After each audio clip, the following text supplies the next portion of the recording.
Hi. Hi. So thank you very much, Luca, for agreeing for an interview. And it's very nice talking to you. And we've already started, so that's why I've asked you to start filming.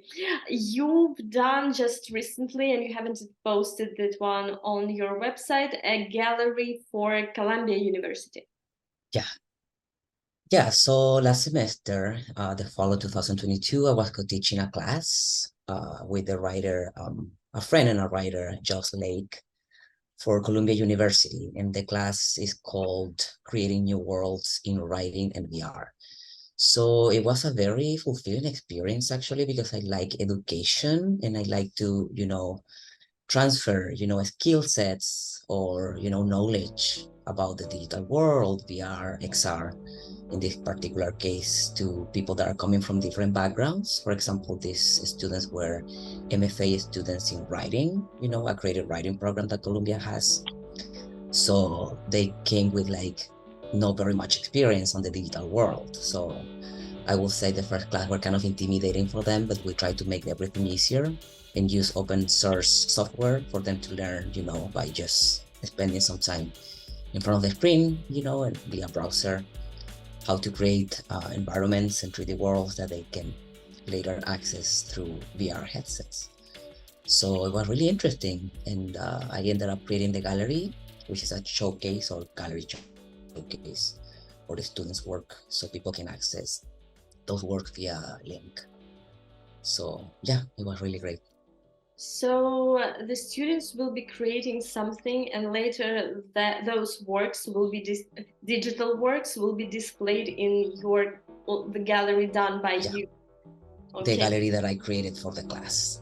So And beyond the teaching component, there was also a production component for me, in which I had to come out also with something creative, create a space for them to display their work. That then audience, not just the students, other audiences can access via link. do they have a special theme they're following their works? So you had to kind of incorporate that, or your gallery was just your creation? You didn't have any particular. Yeah, so I will say they have some themes they wanted to work and explore through the writing, because most likely they were writing, and created worlds through writing. And they explore different themes, some of them were very kind of funny, in connection with personal experiences. Other ones were related to some cultural aspects of their identities. So that was super interesting. And from the writing, let's say they created a short, writing form, like a 2-page, writing piece. They will create then a 3D world that that will be linked to the gallery, and people who enter the gallery can access those 3D worlds that they created. So I wouldn't say there is a one theme, because there are just so many themes that they are approaching. Mhm. And it will be hard for me to think about one theme that will just combine all of that. So the gallery doesn't have a name of a theme or another specific curation behind, just a showcase of the student work. So you've already seen the works. Sorry? You have already seen those works or no? Yeah, they already finished those Mm. worlds, and they're in the gallery. Wow. And Yeah, it's accessible by anyone. yeah, Cool. And the gallery isn't a white cube. I believe you've made something more visual of your. yeah.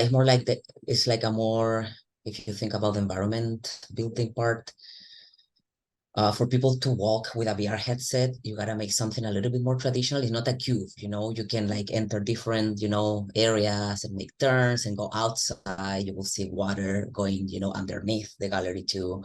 So I tried to create something, that wasn't fully traditional, but you can create something that you're gonna be like in a sphere, like totally like losing where you are or lost, because then people get a little scared. And then the function from the gallery is that people is able to walk inside and see the students' work, and read what was it about, and read also the pieces of text, the writing that they made. So yeah, I will say like half traditional and traditional, space that combines, yeah, student work and also like a vision of how navigability could be, you know, approached in a project like this. Very interesting. And you actually elaborated on the theme of nature and how it transitions, how something dies and something gets born afterwards a lot in your previous works. Mm-hmm. Is it something you're very interested in? I mean, you mean the perpetuation of life or what Yeah, the exactly? perpetuation of life, because you've been experiencing with the nature for in some other works done by you, Mm-hmm. and I just noticed that there's a lot of um, elaboration about that humans, for instance, won't exist Mm-hmm. and nature will survive, or Yeah. that nature somehow um, reflects Mm-hmm. how humans live on the planet. Is it something you are very interested in? Yeah, if I think about nature, I think from the beginning, like the very early inspiration, I think, was developed through a work video, you know, or animation piece that is called Growth. Mm-hmm. And I think it was the first work that I made that was related to the speculative fiction genre. Mm-hmm. And the fact that it speaks about the possibilities of a natural environment after human extinction is kind of like a very radical thinking that I wanted to start, you know, like speaking about through my work. And maybe on a very unconscious level, connects personal experiences in nature that I had in the past with the present and the future. I'm not sure if I'm responding to your question, but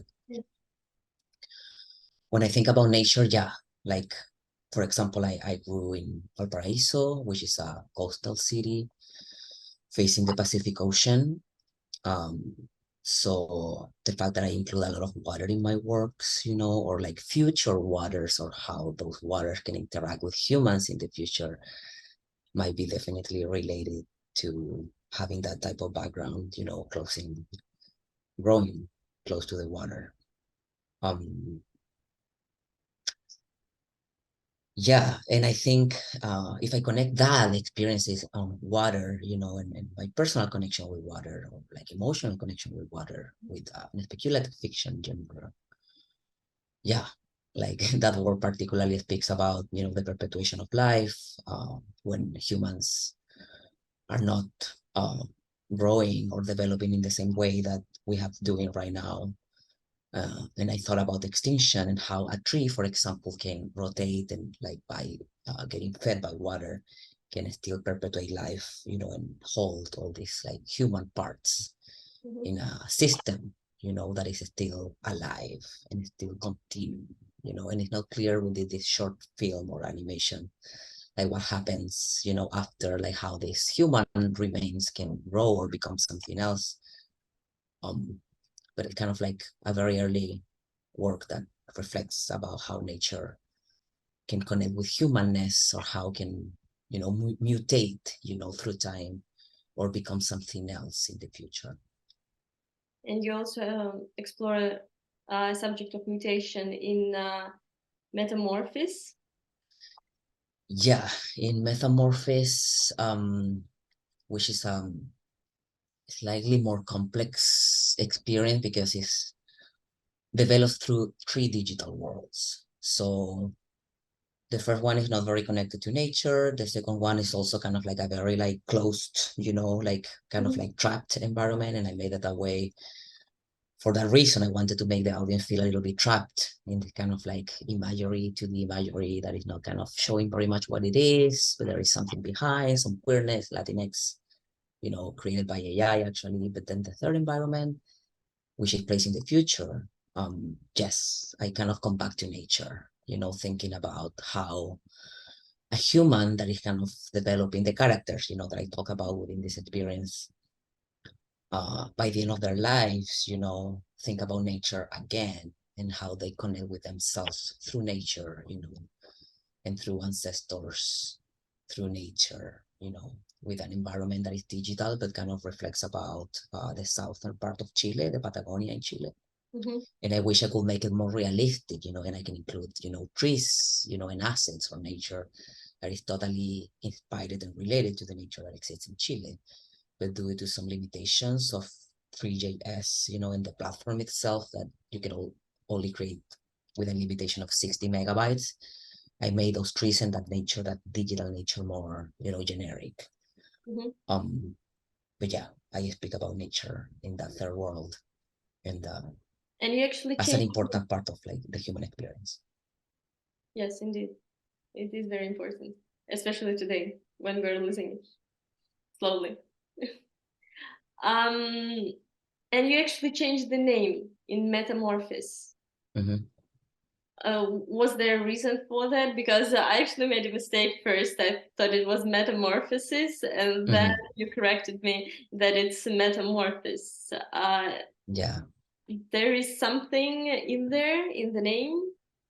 Yeah, I wouldn't say that it's something super developed, that I can come with theory or anything like that. It's just like an option, I think, an artistic option to create something very unique that was so related to my personal experience as a queer person, an immigrant, and many journeys that I've been going through life, for the past, I would say more like connected to my experiences that I came through my life for the past years, but like it's alive, I guess.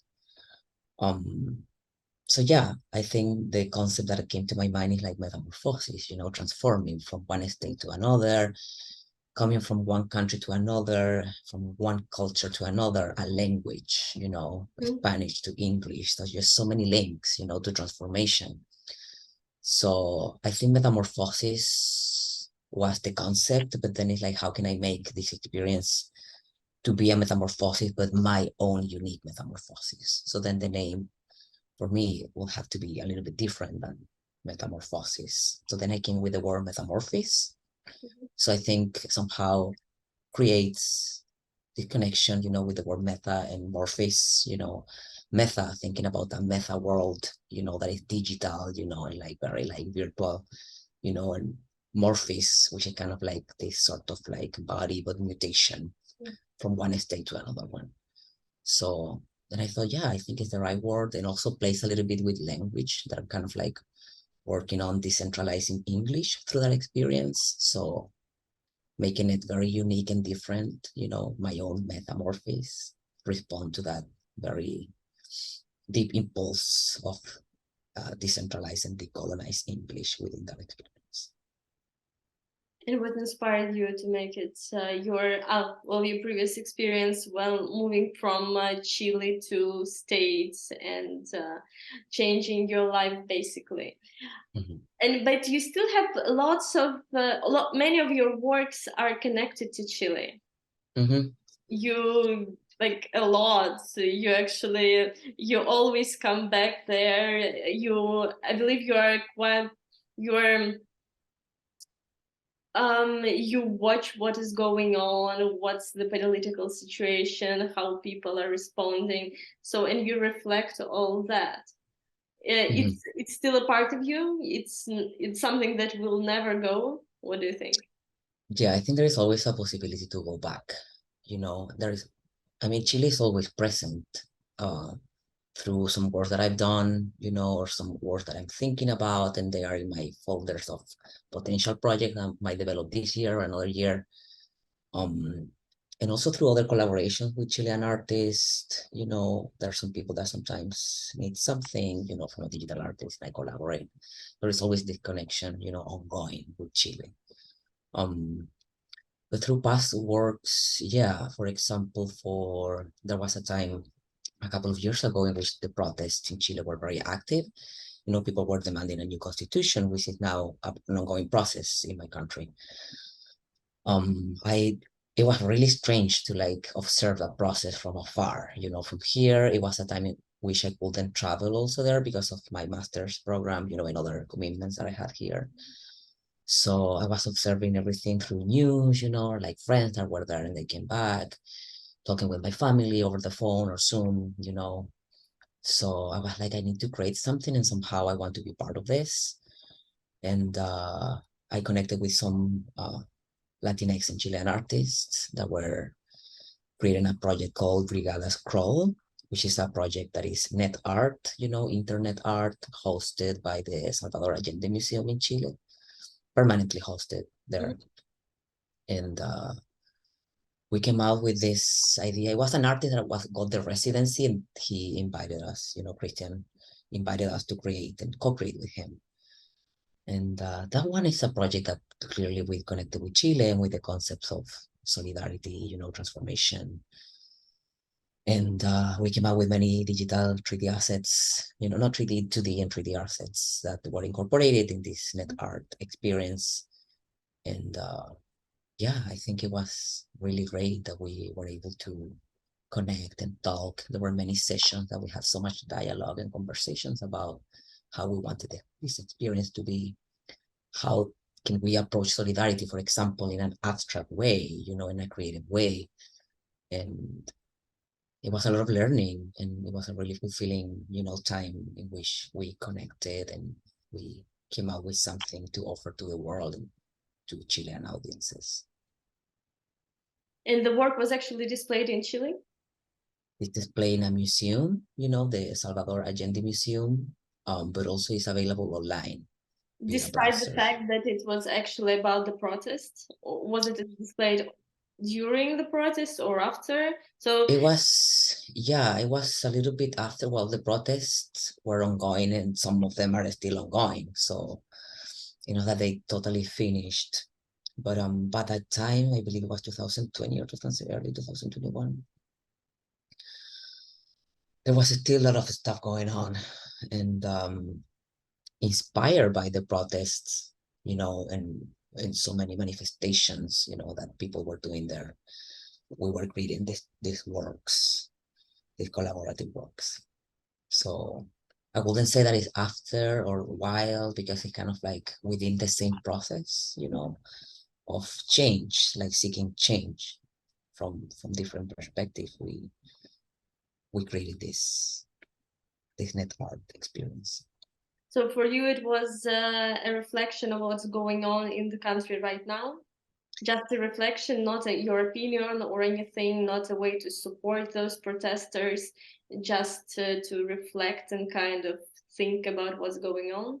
Yeah, I would say just a reflection more than just, because like protests were like in so many levels, like one thing might be protests in the streets by feminist groups, other people were protesting because of the constitution, inequality, most likely, unfair payment, other groups were other type of communities that were seeking other types of demands. So it's really hard to like be specific and say we supported this type of thing or this protest, and this what we do not protest. What we were supporting is change, very necessary change that needs to happen in my country.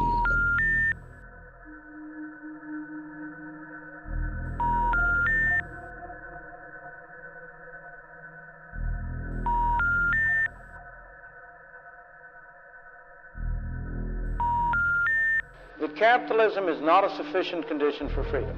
It's a necessary condition for freedom. I never said that wherever you had capitalism, you had freedom. I never said that. I never made that statement. I made the opposite statement.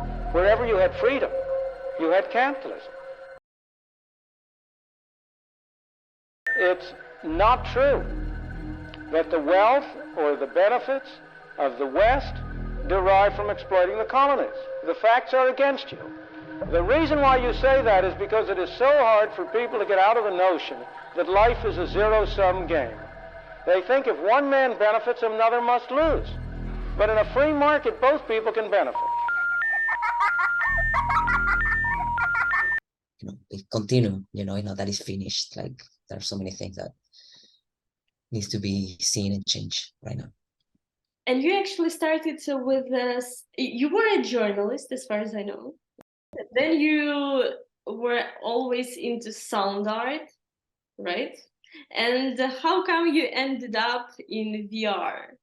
So it was, Yeah. it seems to be a very long way starting from journalism. And I believe you actually worked as a journalist, then going to sound art, or maybe not, or skipping that part, and ending up in VR, which is something absolutely new and unique. Yeah, so I think it's like a many-step process, not just one step from journalism to VR. It seems like, whoa, one step from one to another. But actually, there are many steps in between. So I do have a background in journalism, and becoming an artist is an experience that I've been mostly exploring here in the US. It's been a very slow process, you know, like if I think about creative experiences, I think about, you know, myself as a kid, for example. I used to play music and work a lot with sound. That was something that always intrigued me, and I feel very curious about, you know, sound and music. So I play many instruments that I learned how to play on my own, you know, at very early age. And then when I started, you know, my master's here, and I decided to like, okay, I think I want to create a path for myself that is more creative. Um, Sound was the first medium that I started exploring naturally. Um, so there are a couple of projects that were, you know, are very sound based. And after that, I was like just curious because I had a very curious mindset. Like, okay, beyond sound, you know, like what else can I explore? And visual art has been always important for me, but mostly like as an audience, you know, and as an spectator. I love visual arts. And I was like, okay, like how can I also develop my own practice that is connected with the fact that I just like visual art so much. And then I started, okay, 2D, you know, I have a couple of works that are two-dimensional, you know, drawings, you know, that type of work. And then I was like, how about the 3D space? That was mostly intimidating, you know, like 3 years ago.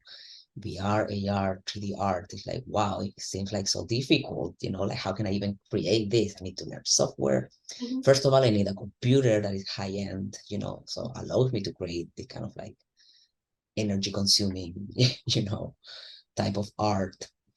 And I just started, you know, I got the computer, I got a good monitor, and was like, okay, I'm gonna start this, I'm gonna do it and explore, you know. And yeah, learning software, so many hours, you know, in front of the screen, you know, learning how to use Maya or Unreal Engine. And then I realized that it wasn't that difficult. Um, and then some ideas that I had in mind, you know, some, you know, dreams or that sort of like very abstract things, you know, environments came out really well in the 3D space. And when I saw them, and I was like, this is exactly the way I thought this environment would look like in terms of colors, you know, or like the distribution, you know, of assets, um, the perspective also, you know, I was like, this is, you know, 3D, like I can create so fluidly. Um, so then I continue learning, you know, and experimenting and working with different colors and different, you know, ideas. And so far I like what I see. For sure, there's just so much room to improve, and I'm still learning. There's so much that I need to learn still, but feels like a medium that I feel comfortable with. My brain feels comfortable in the 3D space, and that's something that I want to honor and continue exploring, definitely. And if you compare, for instance, you've started with, well, you've done some photography. It's in your earlier work of Blackout, I believe that's just a set of photographs. And then you move to VR. In terms of context and interacting with the viewer, how are those two different? Because you've mentioned that in a VR space, you can enclose a person, you can kind of let him go through or not. You have much more theatrical interaction. For you, how much are those different? Yeah, if I think about that project, particularly Blackout, that one might be the first approach to visual arts, you know, very like driven by impulse. Like I was just arriving to New York and I was going out a lot in the night, which is something that people do probably when they just arrive, they want to go out, you know, you want to see, go to bars or parties, blah, blah. I was meeting new friends, you know. So right now I'm more old. I think I'm older, and I spend a lot of time in the house. I don't go out very much in the night. But when I just came to New York, I was going out, and New York is such an amazing, you know, city in terms of the architecture, you know, and like the many like little places that you can find and you explore, you know, or you go behind that train station that is whatever place, or other neighborhoods in Brooklyn, for example, are very industrial, you know, so they have some areas that are very like party, you know, oriented, and other areas that are very kind of like empty, you know. So just started taking those pictures, you know, as a kind of like recording and documenting my own experience here, you know, as a very new immigrant in the city. So how they connect, probably like this, since it's photography and 2D art, you know, the engagement is most likely visual, you know, people see that type of art. They're not very much a way that they can enter, you know, that type of art or interact with them beyond a visual approach. But certainly they give me, if I look right now, they connect in a way that I think I love creating weird environments. There is something about creating things that are unusual. I think that's the right concept of them. Things that are not very common to see in reality, or they have some aspects that are coming from reality, but also like a surreal tone. So those pictures, yeah, I think they're very surreal, and they like inform a vision, you know, very early stage of a vision that then through time has been developing quite differently, not from photography, but from 3D art in a way that is way more surreal, you know, and way more strange or unusual. But it's a good question because also I'm thinking about coming back to photography because I would love to record more experiences and integrate perhaps photography, you know, of reality with, you know, VR or 3D art, you know, create this sort of bridge between reality and virtuality. And have you ever minted your spaces or no? If I what? Have you ever minted your spaces? Have you ever done Yeah, any? no virtual spaces. I haven't minted, and I will never mint Metamorphosis, for example, because that experience is very like browser-based, internet-based, created through a residency for New Art City. That was really amazing. So I don't see that as something that I can create any profit from it. Mhm. But then other experiences or artwork, such as growth, yeah, that one I minted it because it was a part of the workshop that I attended for the New York Foundation for the Arts. And as a part of the learning process, you gotta learn how to mint, you know, work. So I minted that one. I haven't sell it yet. It's in OpenSea, so I have it there with all the information. I haven't really distributed it very much or put it out saying I'm selling this, you know, because most likely I wanted to go through the experience to learn how to mint it than really, you know, get any profit from it. But this year, certainly, I will be more focused on beyond the many things that I want to focus on. One arm of my focus will be, you know, minting more experiences and being part of perhaps collaborative platforms that are decentralized Web3 platforms that are created by artists, you know, run by artists, and offer many possibilities, you know, for growth, you know, and expansion that is collaborative and horizontal. So yeah, I want to be in contact with those platforms and see what is possible, you know, to create. You've mentioned that you've been experimenting with physical displays of your work. You've been actually thinking about going back to photography. Yeah, but I mean, not just digital, you know, like it's a combination of you use the digital space to say things, you know, they can be purely digital in essence, but they can also integrate other things that are coming from the physical world. So that's something that I'm starting thinking about and exploring, like how can my digital space be more performatic or perhaps have more video, you know, of humans or not humans, or how can I integrate things that are coming from the physical aspect of my humanness, like my voice, for example, or lip syncing or motion capture, you know, that sort of thing that are recorded, you know, in a physical or have some physical component that is related to like physicals, to the digital world. So it's not like I could be totally digital or totally physical. I think it's a combination, it's like a hybrid, um, production mindset that I really want to combine, other things that are not purely digital. Very interesting, because actually many artists, they are struggling when wanting to try digital. It's hard for them to leave their analog background behind. They see, they feel that they lack, for instance, the physicality, the actual interaction with their work, which they have in real world, in the digital world. And it's interesting that you've mentioned that you are working in incorporating more of yourself, of a human being, into your digital works. That's very interesting. Yeah, I don't know how that would work. I'm clearly interested in exploring motion capture right now. So for that, you will need, if it's not me, another human, like talking or moving their face or their lips, or if you use a suit, your body will be moving in the space, and then the device will be recording your movements, which is super interesting process, to then integrate for character development, in the digital world, any other type of experience. So yeah, I think like I see the artistic experience as something fluid, that like changes. It can change through time. At least myself, maybe for other artists, it's different to move between, worlds. But my practice particularly, like I see it would be very hybrid. I don't think it would be just one thing for the rest of my years. Okay, it was very nice. And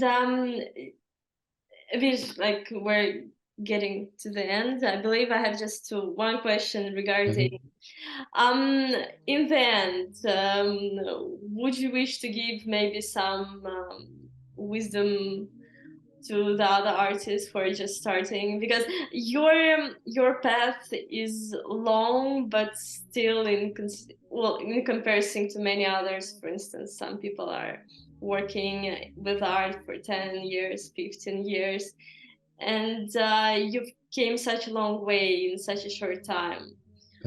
There's something which kept you going, which made you... Yeah, I think responding to the two questions there, what keep me going, I would say a strong sense of freedom and growth through the arts. I think I'm experiencing freedom in ways that I never experienced it before. Like if I think professionally, I loved journalism and I learned a lot from journalism, but art is like, I can send my mind to so many different places that don't even exist, but in my mind. And the fact that I can share that with audiences is just so fulfilling. So freedom of thinking, I would say. That will keep me going and being sure that this is the path that I want for my life. And then advice, I will say consistency. I will say to artists that don't feel any fear, even though that is a competitive world, and the artistic practice can be sometimes, difficult, mostly when you are starting. Consistency, I think, is the key. Keep going, trust in your abilities, trust in your vision. If there are things that you need to learn to get your vision out, learn, spend time, with the things, approach things from different perspectives. If you're a digital artist, don't fear software, it's just software. Your mind is way more advanced than software. You can use the software for you. The software don't use you, Don't let the software overwhelm you. You use the software for the things that you want to create. Yeah, I will say consistency will take you to clarity. And then clarity will put what you have in mind out, and you will be read the way you are by audiences, and they will resonate with what you create when you go through that process. Well, thank you very much. Sure. It was very nice. Yeah, no, thank you. I'm very happy to be talking about my work and your interest. Yeah, because it was just so much.